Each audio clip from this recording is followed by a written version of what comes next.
Yes. My lashes. I go to a lash extension. Fuck my vision. Fuck my vision. Fuck the fact that I have eczema and dry skin and a reaction around my eyes. I know I can get them calloused up if I keep going back. Shout out to my lash girl. For real, I'm serious. I have eczema around my eyes, and I don't think it's eczema. I think it's just a reaction that feels like eczema. Oh, I had really bad eczema as a child. Yeah. So bad, it was my dermatologist told me this is the worst case of eczema I've ever seen. Wow. I lost pigment in my arms. They said I'd never grow it back. Mav had that. He had his whole cheek. It's bad. It was so bad. But I got pigment back. Good. Well, it's not awful forever. Yeah, but I mean, like, you don't really need pigment in your skin to, like, live life, but you do kind of, like, want it. Altering vision or losing vision does, like, that's a different ballgame. I don't know. I'm dying. Fuck them eyes. Fuck the eyes. As long as I look cute. As long as the lashes. As long as I feel good, and these make me feel good. So whatever. Oh my gosh, they do look really good. Thank you. Thank you very much. All right. Sorry that I sound like You sound like I did last week. I sound terrible, and I'm probably only gonna start sounding worse as we get into this case. Yep, because the more you use your voice, the worse it sounds. We're just going to go downhill from here. Yeah. Bear with us. Yeah. So, literally, 23 years ago this month, in Chattanooga, Tennessee, where we both reside, a boy went missing. I hate to do this. Is my mic on? Yeesh. Is mine? Yes. Thank God. Sorry. Okay. We've made that mistake before. Too many times. So, let's just jump in. Okay. Joshua Lee Walden. He was born on June 24th, 1990. He was born to parents Johnny and Ann Walden in Chattanooga, Tennessee. Now, he was one of 5 children. So there's, I'm not for sure on the order of the boys, but I am for sure on the last 2. So 5 in total. There's Jason, Dallas, Jonathan.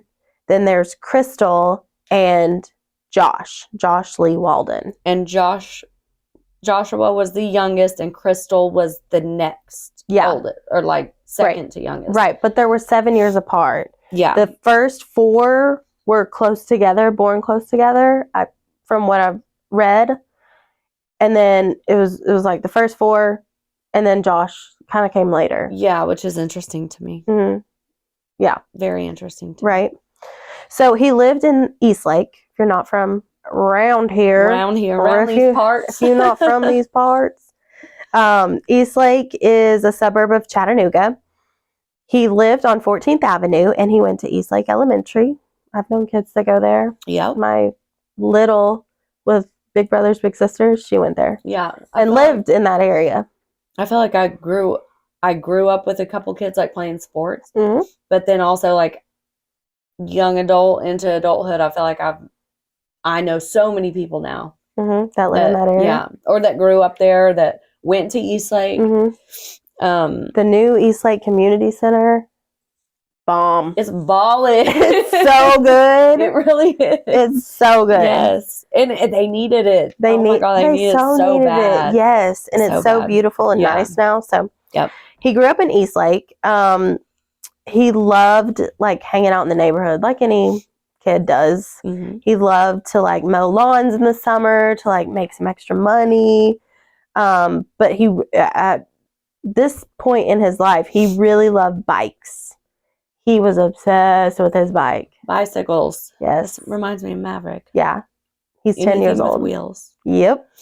So Crystal, his older sister, he was kind of like a mama's boy, but also Crystal took care of him a lot because she's the older sister, and like that's a very sisterly thing to do. Yes. Definitely. She would like change his diapers and feed him, and like was like obsessed. Especially when your older brothers are way older than you. Yeah. Yeah. Yeah. And so he grew up with like a close knit with his mom, especially, and his sister. His sister's Crystal. And in 2000, November of 2000, Crystal was expecting her own baby. She was excited, and Josh was like excited to be a nephew. He was a nephew at 10. Uncle. Have a nephew. Yeah. I was a aunt at 8. Really? Yep. Oh yeah, we've talked about this. Mm-hmm. I have family members in like my Tellico, Madisonville family, where like nieces and nephews are older. Yes, I have than that. Aunts and uncles. I have a second cousin that's older than me. Yeah, there's like, it's like weird. Yeah, it's really weird, especially like, I think the bigger your family is, yeah, the more likely that is to happen. But Absolutely. yeah, we're like literally a niece or a nephew is older than an aunt or an uncle. Yep. So interesting. Yeah. So Crystal has him for the day. This is when he's 10 years old. He's obsessed with his bike. He's cool around the neighborhood. He likes to hang out with his friends. He's in elementary school. He's 10. His bike. He's obsessed with his bike. He recently painted it red. Like he was love this. He loved his bike, man. Like he loved it. I love it. He was also very quirky about his socks and shoes. You're very quirky about your socks and shoes. So we talked about this, but I didn't even think about it from that perspective until you pointed this out. I was like, he was very peculiar about his socks and shoes. His mom and sister would have to take his shoes off because he would literally go to bed with his socks and shoes. And I was like, you never wear I don't think I've ever seen your feet. No, I only go barefoot if I'm like, obviously like at the beach, or if I'm, honestly, I went barefoot a lot when I was getting ready for Naked and Afraid. Yeah, because you needed... didn't help. But no, I mean, I don't mind being barefoot. I don't know. I think something was instilled in me as a child that's like, you always have to have your shoes on, because if shit hits the fan, like, you need to have your running shoes on. Funny. Or your I'll go barefoot anytime, any place, anywhere. I mean, I'm not against, like, if I were to, like, I feel like I just have to go into a different mindset if I'm going to take my shoes off. I don't know what that is. It's like a comfort level. It's just, I know people it's like that. You know how bad it hurts when you stub your toe, right? Yeah. Okay, well, if shit's about to hit the fan, your feet do not need to be exposed. Is that the mind of a true crime podcaster is that. We need to do the best friends thing, like, we're true crime podcasters. We wear shoes and socks at all times in case we gotta go. But it's so serious. No, everyone asks me out. They're like, I've never seen you with sandals on. And yeah, I'll be honest, I only own 2 pair of, 3 pair. I have a pair of Chacos for like hiking and stuff. But sandals, like flip-flops, I have 2 pair. They are the exact same brand. And I've had both of them. Like one of them I've had probably for 10 plus years. It's like a really good pair of sandals. And then I bought another pair just a couple years ago. Never wear them. Like they stay in one part of my closet, and I only pack them for like the beach, or if I'm camping and I need like shower shoes to wear to the shower house or whatever. I don't wear, it could be 150 degrees outside. I'm wearing Chucks all day. This sparks a memory. Remember when we first started this, we used to take our shoes off, but you always had socks on. Like I would have like flip-flops on and like. Yeah.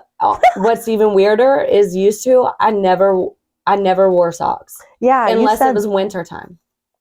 You said that. You said your feet just don't stink. Mine do, unfortunately. Now, there have been times that they have. Don't get me wrong. Of course there are, but just you on a regular basis. Yeah, your feet aren't sweaty and they're fine. Yeah. At least to me, no one's ever told me that they smell bad. Maybe we should do a review. We'll do a test. I'll tell you the truth, I promise. Good. So Josh had a thing about his socks and shoes. He always wanted to be in his socks and shoes, and he wore them all the time. And that's something to note. So yeah, keep that in your brain. So he was 10 years old when he was murdered on December 8th of 2000 in Chattanooga, Tennessee. I'm kind of tired of saying that. Like, isn't it so sad? Yeah. Ugh. After school on Friday, guys, bear with me in my voice, okay? You only have a little bit. Yeah. After school on Friday, Josh came home to his sister and her new baby. And while Crystal, his sister, was changing the baby's diaper, she noticed that Josh wasn't in the house and that his red bike wasn't outside. It was common for Josh to take off in the neighborhood, so she didn't really think anything of it because get him from school, grab her bike, and go. Yeah. But when Josh hadn't returned around midnight. Wow. Mm-hmm. And this was in 2000. This wasn't like recent. I guess 2000 was still kind of gnarly. Like from a standpoint of like kids just ran around the neighborhood for real. And it's a Friday. Yeah. It may have been Christmas break. Like, yeah. Maybe he was like, fell asleep at a friend's house and woke up at midnight. You know, like, yeah. There's reasons to wait. And definitely. We're not judging that. No. But when he hadn't come home around midnight, his family called the police. So he was last seen by a neighbor's house near Eastlake Park at 14th Avenue and 44th Street. The search started, and his brother Jonathan gathered neighborhood friends to search by bikes. And then on December 10th of 2000, Jonathan found the body of his brother Josh. He had no socks, shoes, or bike. So his socks and shoes weren't on, which is weird. And a personal thing. Yeah. And his bicycle was gone, which his favorite thing. Also weird. Yeah. I think the bike, if it's a stranger or an abduction, the bike makes more sense than the socks and shoes. Right. Someone would have to really know him to know that. Absolutely. Or there was another reason for... Exactly. Okay. He was found with some... What is this word? Aberration? Abrasions. Oh. Abrasions. Like when you like fall off something and get like a cut. On the right side of his face and nose, and he had burns all over. Yeah. So like not like cigarette burns, not like fire burns, like chemical burns. Acid. Yeah, like splotch. Yeah. Splotches. Weird burns. All over. Uh-huh. And abrasions on his face and his nose. Mm-hmm. Mm-hmm. Probably maybe a little bit of the neck area, like cheek, jawbone area. But the burns all over, like odd burns, not, you normally don't see this. Like, you don't see a couple of abrasions, random and odd chemical burns all over. The socks and shoes are gone, or missing. They're not there. And he always had socks and shoes on. Mm-hmm. To a point where like he would go to sleep with them on and they had to take them off of him. And his bike. Yeah. All pretty much his personality. Yeah.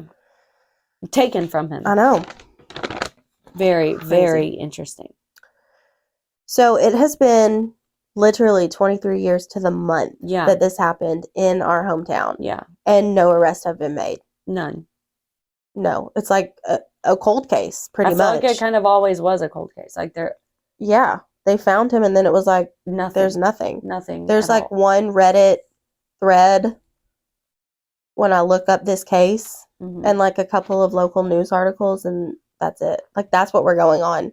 But we may be talking to the sister soon, so yes. Stay tuned. That will be fantastic. Yeah. Through the years the police have found different things like Josh died of mechanical asphyxiation. And if you don't know what that means, it's where your body is put into a position that you can no longer breathe.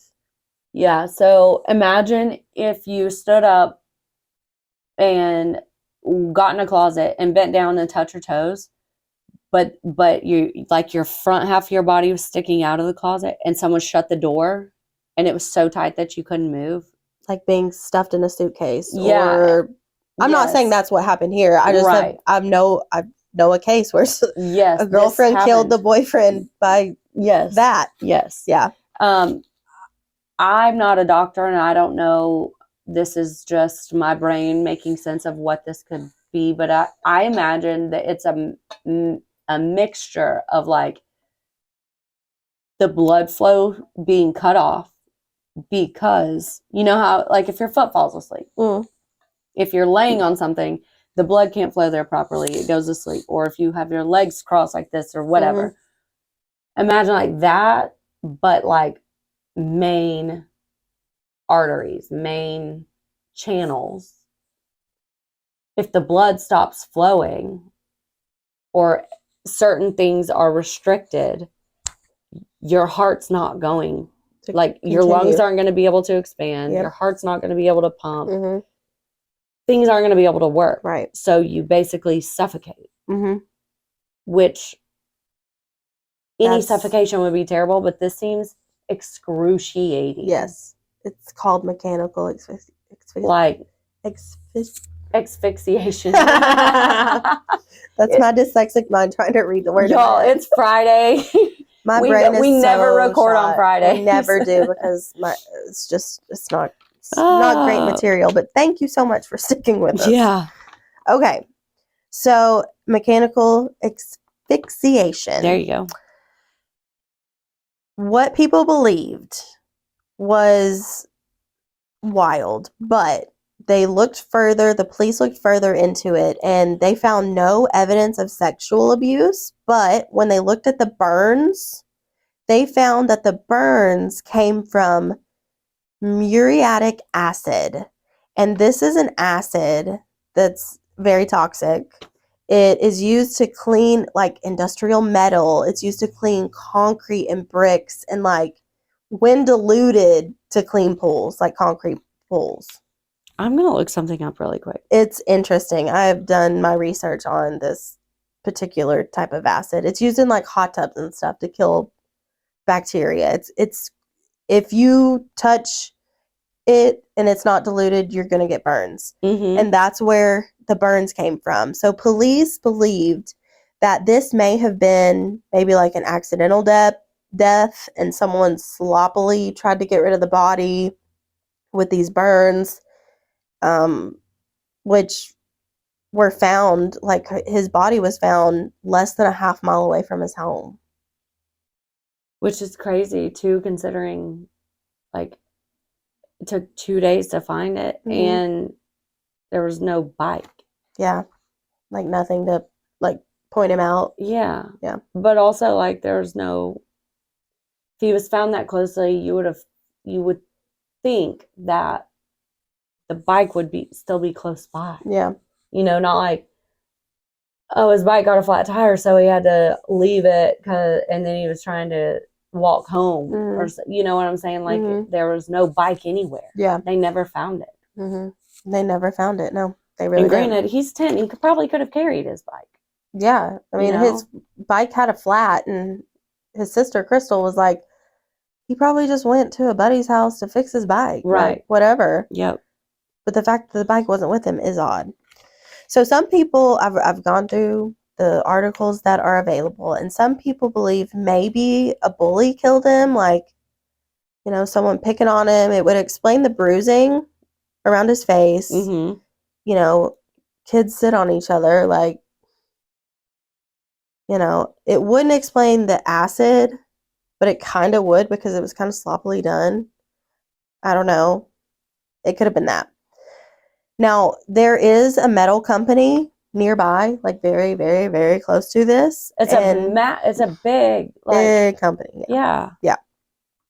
Now, maybe someone there helped clean up after a child if there was a bully involved.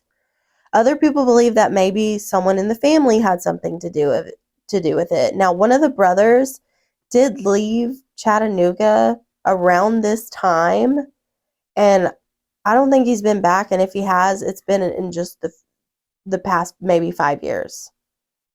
Yeah, didn't he come back recently? Yeah, I think so. I think I read something like that. Yeah.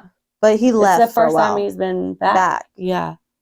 That we know of. But, you know, this is a cold case. People also believed it was probably someone that knew Josh because of the items that were taken, his shoes and socks, his bike, like his personality was taken pretty much. Mm-hmm. And some people believe that he was being maybe neglected at home. There was very few evidence to back this up, but I read that somewhere. I feel like, yeah, some of these are your theories, It's a but legend. you've got some good theories. I feel like I do. Yeah, I feel like I do. There are a couple theories. There are a couple. But what do you think?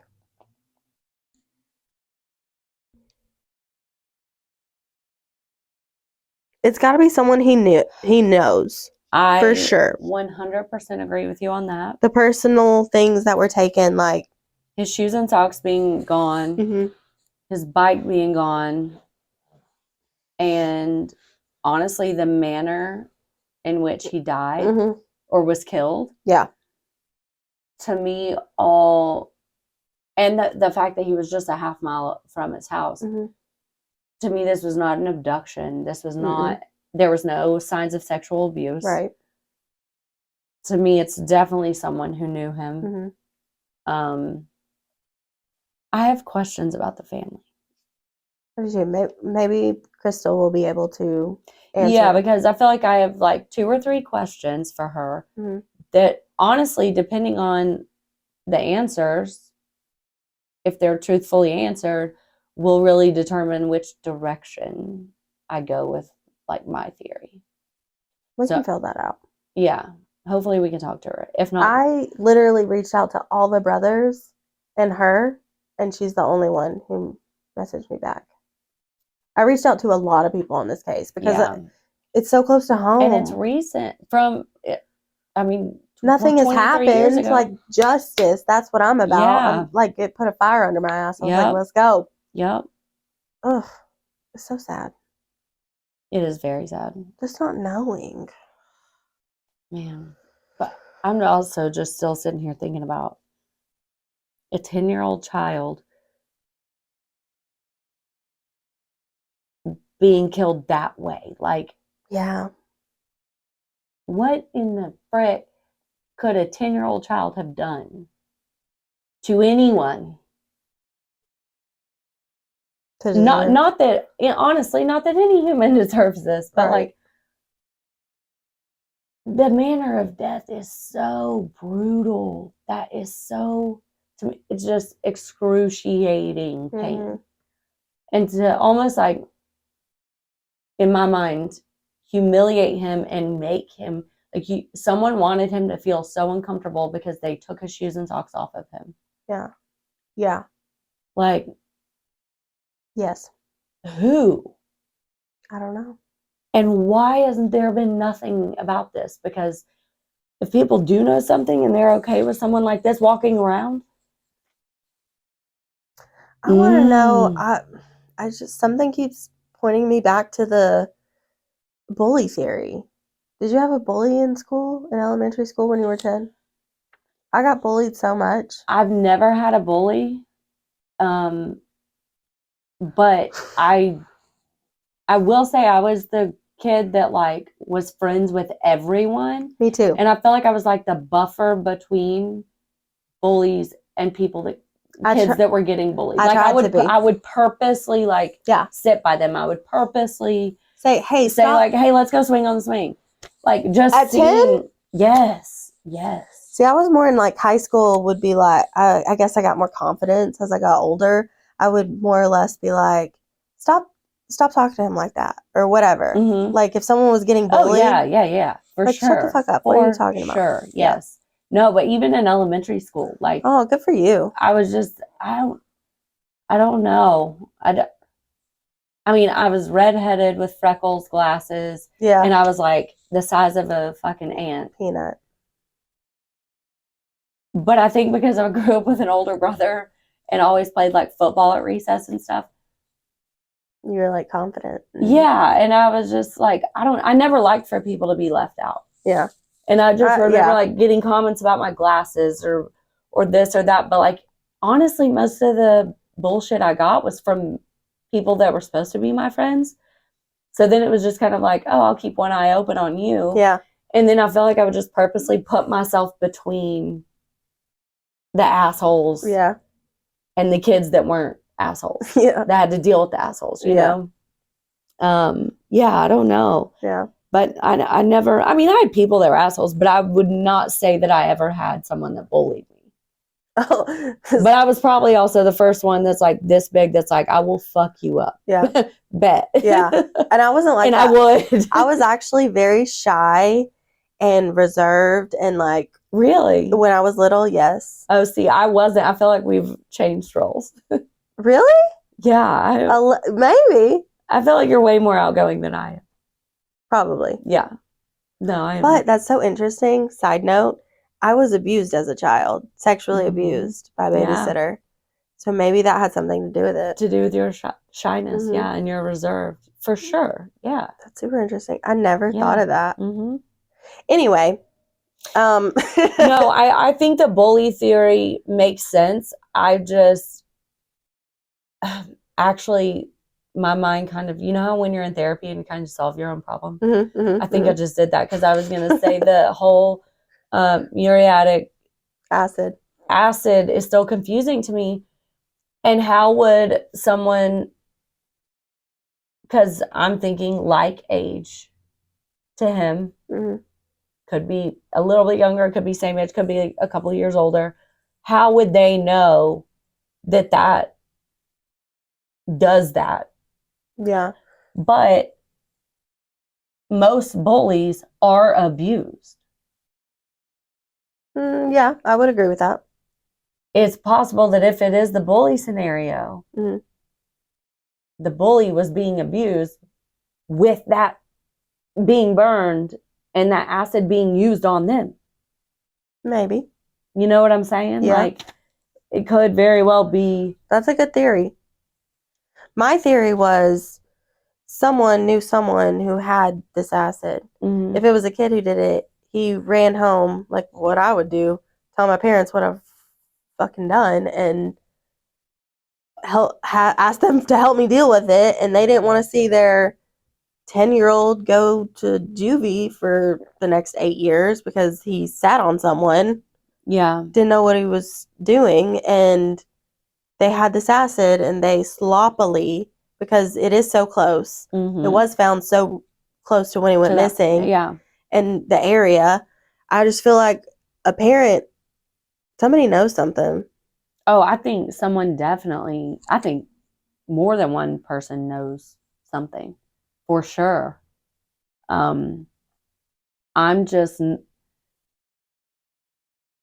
not so sure that I think the brothers are innocent. Yeah, there's been some stuff. There's been some fishy stuff about them. I'm looking forward to talking to Crystal because I feel like she's going to be able to give us those answers that we need, like on timeline, on, what people were doing. I want to know if they all had the same biological father. Or mother. Well, I think the mom is the same kind of proof. Yeah, I think we would know that. Okay. Whereas you're not always gonna, and well, they all have the last name Walden. Yeah, so. In my own thoughts and like theories, I'm wondering.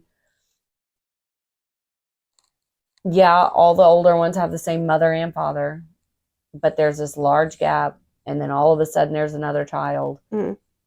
Could he have a different dad? Like, could he be the product of another relationship that happened outside the marriage? And maybe that's why there were rumors of him being abused by his dad and some of his brothers.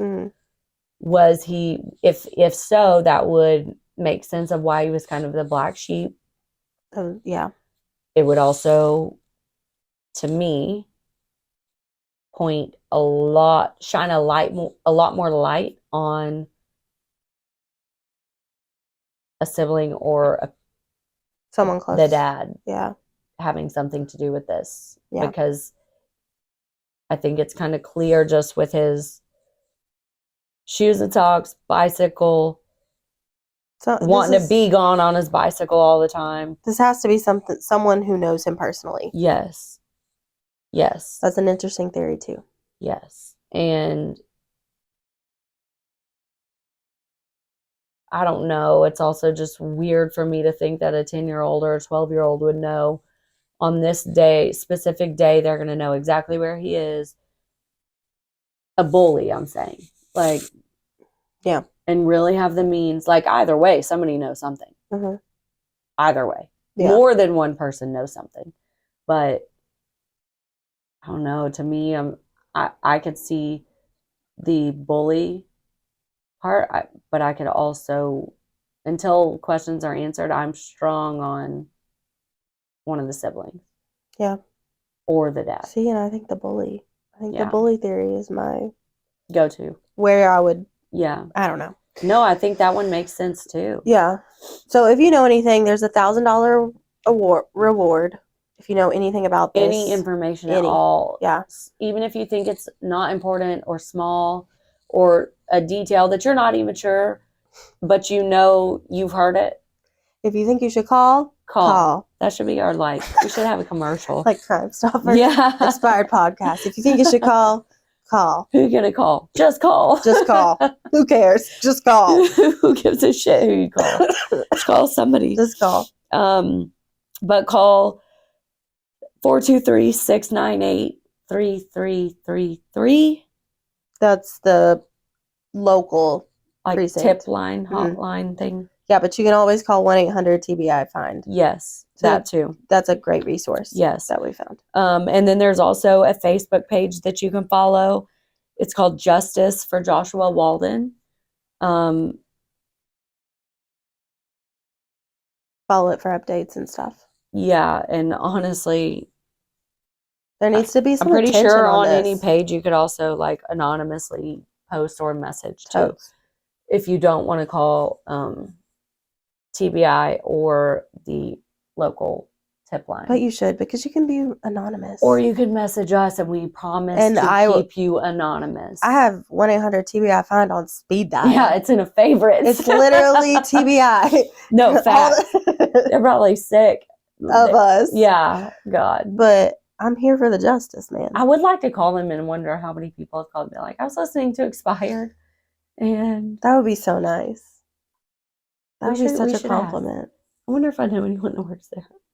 I know a ton of TDOT people, but I don't know people. I do know some police officers in my town. So. I do too. I got lots of. I've got some PIs too that probably. Yeah, we should ask around. That would be interesting. Yeah. Yeah. TBI find, the tip line or the Facebook page, or you can always message us. Always. And we are putting this out there. It's on recording. We promise to keep you anonymous 100%. And pass your tip along. This is terrible. Someone knows something. Just tell us. You don't have to be named. You can trust us. And this is one thing about the holidays with our podcast. Mm-hmm. When you're at these Christmas parties or you're at a family gathering, and I know it's not like you want to talk about murder and all this stuff, but hell, it's better than talk about politics and religion. Way better. Bring it up because your family members or your loved ones or their loved ones might know something. Mm-hmm. They might know something. So bring up these missing people, bring up these cases. Mm-hmm. Because then it gets their ears listening for other people in their lives. Yeah. Like, bring it up and talk about it. And that's what I love about our podcast is because all my family lives in this general area. Mm-hmm. Like I can ask the people who were alive at that time. Like, so cool. Yep. So cool. Okay, so next week is Christmas. Monday is Christmas. Mm-hmm. So it's not appropriate to put out a Murder Monday episode. No.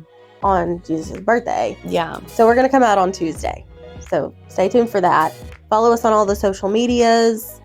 Like, rate, review. Tell us what we're doing good, what we're doing bad. Punchline. If you're going to be an asshole, be a funny one. And don't do meth. And don't get sick like me. Oh, it's the worst. If you're sick right now in Tennessee. What is it on most of us? Mean Girls. I can't go out. I'm sick. This is the Expired Podcast. Bye.